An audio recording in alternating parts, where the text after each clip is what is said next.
ಇಷ್ಟುದ್ದ ಹತ್ಕೊಂಡು ಹೋಗಬೇಕು. ಆಲ್ಮೋಸ್ಟ್ 3000ಕ್ಕಿಂತನೂ ಹಳೇದು ಬಸ್ತಿ ಇದೆ. ಇಲ್ಲೇ ಚಾರುಮುನಿ ಶ್ರೀ ಕುಂದುಕುಂದಾಚಾರ್ಯರು ಇಲ್ಲೇ ತಪಸ್ಸು ಮಾಡಿ ಈ ಬಸ್ತಿನದು ಕಟ್ಟಿಸಿ ಇಲ್ಲೇ ಅವರು ಭಾಳಷ್ಟು ಗ್ರಂಥಗಳನ್ನು ಬರೆದಾರ. ಬಸ್ತಿ ಒಳಗೆ ತಲೆ ತಗ್ಗಿಸಿ ಬಗ್ಗಿ ಹೋಗ್ಬೇಕು ನಾವು. ಚೌಕಟ್ಟೆಲ್ಲ ಭಾಳ ಸಣ್ಣ ಸಣ್ಣ ಇದ್ದಾವೆ. ಮತ್ತು ಇಲ್ಲೇ ಪಾರ್ಶ್ವನಾಥ ತೀರ್ಥಂಕರ ಮೂರ್ತಿ ಅದ. ಪೂಜೆ ಮಾಡಿದ ನೀರೆಲ್ಲ ಇಲ್ಲೇ ಪಕ್ಕದೊಳಗೆ ಒಂದು ಸರೋವರ ಒಳಗೆ ಹೋಗಿ ಸೇರ್ತದ. ಮುನಿಗಳು ಇದೇ ಸರೋವರ ಪಕ್ಕದೊಳಗೆ ಕುತ್ಕೊಂಡು ಜ್ಞಾನ ಮಾಡಿ ಗ್ರಂಥಗಳನ್ನು ಬರೆದಿದ್ರು.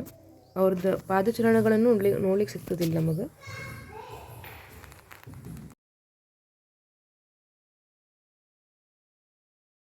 ಭಾಳಷ್ಟು ಜನ ಇಲ್ಲೇ ಸೂರ್ಯಾಸ್ತ ನೋಡ್ಲಿಕ್ಕೆ ಬರ್ತಾರೆ. ಭಾಳ ಮಸ್ತ್ ಐತೆ ನೋಡ್ಲಿಕ್ಕೂ ಜಾಗ. ಗಲೀಜು ಮಾಡದೆ ಕ್ಲೀನಾಗಿ ಇಟ್ಕೊಡಿ. ಇದು ಧಾರ್ಮಿಕ ಸ್ಥಳ. ಜೈ ಜಿನೇಂದ್ರ.